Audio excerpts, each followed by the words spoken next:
Selamat pagi anak-anak, apa kabarnya pada pagi hari ini? Semoga semuanya dalam keadaan sehat dan tetap semangat ya anak-anak di rumah. Di pagi yang mendung ini, apakah anak-anak sudah bangun pagi, sudah mandi atau sarapan?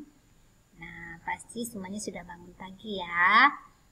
Sudah bangun pagi, sudah mandi dan sarapan. Seperti biasa, sebelum kita memulai pembelajaran pada pagi hari ini, terlebih dahulu kita berdoa ya anak-anak, demi nama Bapa, Putra, dan Roh Kudus. Amin. Bapa kami yang ada di surga, dimuliakanlah namamu.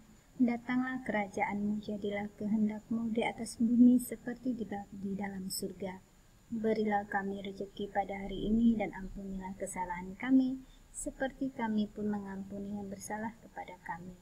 Dan janganlah masukkan kami ke dalam pencobaan, tetapi bebaskanlah kami dari yang jahat. Amin. Demi nama Bapa, Putra, dan Roh Kudus. Amin. Oke anak-anak, di sini Bu Guru beri latihan ya, langsung ke pembelajaran yang ke-6, nanti pembelajaran yang ke-5 menyusul ya, karena ini ada latihan. Nah, di sini kita langsung ke pembelajaran yang ke-6. Di sini ada pesan moral dalam dongeng, berbuat baik terhadap ciptaan Tuhan, dan sifat komutatif pada penjumlahan. Ini adalah pelajaran yang akan kita bahas pada pagi hari ini ya. Oke, yang pertama adalah pelajaran bahasa Indonesia, pesan moral dalam dongeng. Setiap cerita dongeng mengandung pesan moral. Pesan moral tersebut tersirat dari dalam cerita yang disampaikan oleh penulis. Untuk mengetahui pesan moral sebuah dongeng, kita harus membacanya berulang-ulang. Nah, dengan membaca berulang-ulang, kita menjadi tahu jalan cerita dan karakter tokoh-tokoh di dalamnya. Nah, setelah selesai membaca dari depan sampai belakang, waktunya kita menarik kesimpulan. Dari kesimpulan, kita akan tahu pesan moral dari cerita dongeng. Pesan moral yang terkandung dalam dongeng biasanya untuk mengajak berbuat baik kepada sesama. Bukan hanya kepada sesama manusia, tetapi juga berbuat baik kepada tumbuhan, hewan, maupun lingkungan. Nah ini ya, dalam cerita dongeng pastinya terdapat pesan moral yang disampaikan oleh penulis. Anak-anak juga sudah tahu ya dongeng itu apa. Nah, dalam tema 2 ini kita banyak membahas dongeng. Nah, dalam pesan yang disampaikan dalam dongeng tersebut banyak ya anak-anak. Ada pesan untuk berbuat kebaikan, untuk selalu sopan santun, jujur, dan sebagainya.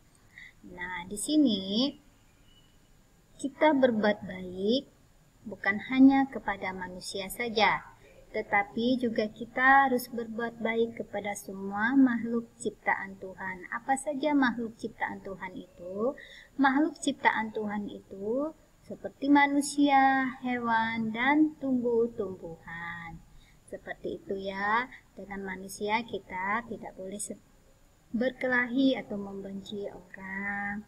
Dengan hewan, jika kita memiliki hewan peliharaan, maka kita harus telaten merawatnya, seperti memberinya makan, minum, memandikannya, dan mengecek kesehatan hewan peliharaan kita. Nah, meskipun kita juga tidak memelihara hewan, dan jika kita bertemu hewan di jalan atau apa, jangan menyakitinya ya. Kalau dia lapar, kita beri makan atau minum. Jangan pernah menyakiti hewan-hewan yang ada di jalan. Meskipun kamu tidak suka atau takut dengan hewan itu, tetapi kamu tidak boleh menyakitinya, apalagi sampai memukulnya atau membunuhnya ya. Nah, dengan tumbuhan ini juga kita harus menyayangi, seperti tumbuh-tumbuhan yang ada di halaman rumah kita, di lingkungan kita. Nah, dengan menjaganya juga, seperti menyiramnya, memberi pupuk, dan memotong ranting dahan dan daun yang sudah mati. Seperti itu ya, anak-anak. Selanjutnya pelajaran PPKN, berbuat baik terhadap ciptaan Tuhan. Nah, seperti yang sudah Bu Guru bahas di materi Bahasa Indonesia ini, nah kita juga tadi itu harus berbuat baik kepada semua makhluk ciptaan Tuhan. Nah, kita harus bersikap baik dalam kehidupan sehari-hari. Bersikap baik terhadap keluarga, teman, dan sesama manusia. Nah, selain itu, kita harus bersikap baik kepada tanaman dan hewan. Karena tumbuhan dan hewan banyak memberi manfaat bagi kita. Nah, semua yang diciptakan Tuhan itu pasti ada manfaatnya bagi kehidupan kita.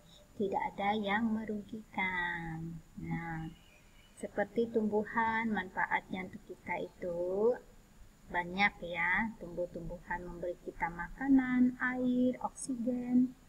Seperti itu. Hewan, banyak hewan yang bisa kita makan seperti ikan, ayam, itu memberi gizi dan protein bagi kesehatan tubuh kita. Seperti itu ya anak-anak. Nah, hewan yang kita makan ya hewan yang wajar-wajar saja. Nah, seperti anjing dan kucing itu bukan untuk dimakan ya anak-anak. Nah, itu hewan yang kita pelihara. Hewan seperti itu bukan untuk dikonsumsi. Oke anak-anak. Nah, makanlah daging yang wajar-wajar saja, yang baik bagi kita. Ya. Sekarang pelajaran matematika, sifat komutatif pada penjumlahan. Nah, Bu Guru sudah bahas pada materi sebelumnya apa itu komutatif ya, yaitu pertukaran tempat pada penjumlahan dan perkalian. Nah, sifat komutatif ini tidak berlaku untuk pembagian dan pengurangan ya anak-anak, hanya berlaku pada perkalian dan penjumlahan saja. Nah, di sini kita lihat. Nah, 211 ditambah 341 sama dengan 552. Nah, kemudian kita tukar tempatnya seperti di bawah ini. Anak-anak perhatikan, nah tempatnya sudah berubah kan, tapi dengan hasil yang tetap sama. Nah,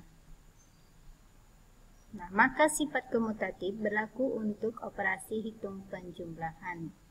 Anak-anak bisa lihat di buku LKS ya, buku penunjangnya halaman 25. Buku penunjang, anak-anak buka halaman 25. Di situ ada soal ya anak-anak. Yang anak-anak kerjakan di sini adalah bagian 1, kerjakan yang ABC, dan bagian 2. Isilah titik-titik berikut dengan jawaban yang benar. Bagian 3 tidak dikerjakan ya anak-anak, dan tolong didengar. Biasanya ada yang salah mendengarkan karena tidak mendengar penjelasan Bu Guru ya, lalu mengerjakannya, semua dikerjakannya dari 1, 2, dan 3. Di sini tugas yang kamu kerjakan hanya di halaman 25 bagian ABC dan bagian 2. Oke? Oke anak-anak ya. Kerjakan langsung di buku penunjangnya, tidak perlu kerjakan di buku lain. Kerjakan langsung di buku penunjangnya. Nah, bagi yang belum mengambil buku penunjangnya, harus segera ya, karena ini pekerjaan ini, tugas ini harus dikerjakan di buku penunjangnya. Oke, selamat pagi anak-anak. Sebelum kita mengakhiri pembelajaran pada pagi hari ini, kita akhiri dengan doa. Demi nama Bapa, Putra, dan Roh Kudus. Amin. Salam Maria, penuh rahmat Tuhan sertamu. Terpujilah engkau di antara wanita, dan terpujilah buah tubuhmu Yesus. Santa Maria, Bunda Allah, doakanlah kami yang berdosa ini sekarang dan waktu kami mati. Amin. Demi nama Bapa, Putra, dan Roh Kudus. Amin. Selamat pagi anak-anak, dan Tuhan memberkati.